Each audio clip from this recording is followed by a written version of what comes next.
I got a suggestion to share some crazy camping stories. Now, this isn't a crazy story by any sensational YouTube means, but this is a kind of a story about my first time solo camping. At the time, I was working in a facility that helped people with mental and physical challenges learn day to day basic stuff like cooking, shopping, cleaning, being together in a social environment, experiencing social cues, and interacting socially with each other. It was one of the greatest places I've ever worked, and just amazing people to work with.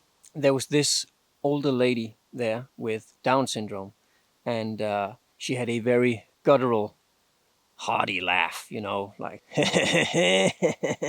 like that. You could always hear her when she laughed. That laugh became a point of horror on my first solo trip. It was about 7 years ago, and I was going on my first solo trip, a bit of a hike to a kind of an open spot with grass. No shelters, but there was a place you could make a campfire.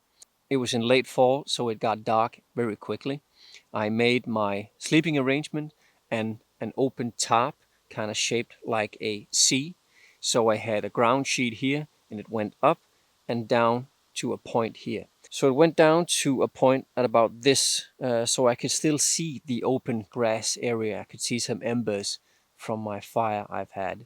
I felt very exposed, this being my first solo trip, and I don't know if any of you has experienced this already, but your first solo trip, late fall, very dark, very, you know, kind of rainy, your mind plays tricks on you, and you certainly can get into a downward spiral of just thinking about horrible scenarios, people attacking you, animals, knives, getting, horrible stuff. The worst things you can think about, completely illogical, but damn, you think about them. It's only later when you've experienced a lot of solo overnighters that you actually get some kind of grasp on what tools you need to use to get your mind out of a dark place. It was just an experience and knowledge I didn't have yet. First solo overnighter. I had trouble sleeping, completely dark. I could just lay there, look out into the vast blackness, nothingness of this open grass field. And by the edge of the grass, there was a line of trees. I couldn't sleep. I maybe laid there for an hour and a half, and I began to doze off. And just between that space of being awake and fully asleep, I began to, for some reason, think about my job and think about that sweet old lady and that laugh she had. In between there, being awake and asleep, I heard the laugh in the forest. And awake enough, I was awake enough at this point that I knew that it wasn't real. But my mind kept imagining her running around the tree line. And I could hear the laugh in the forest. And I remember now being almost fully asleep. I can just hear the laugh in the distance, and I could hear footsteps. I could just hear them coming closer, and I could just hear them getting louder. And at this point in my dream, I'm just looking out in complete blackness, and all I can see is a couple of white legs from the knees down, just getting closer and closer,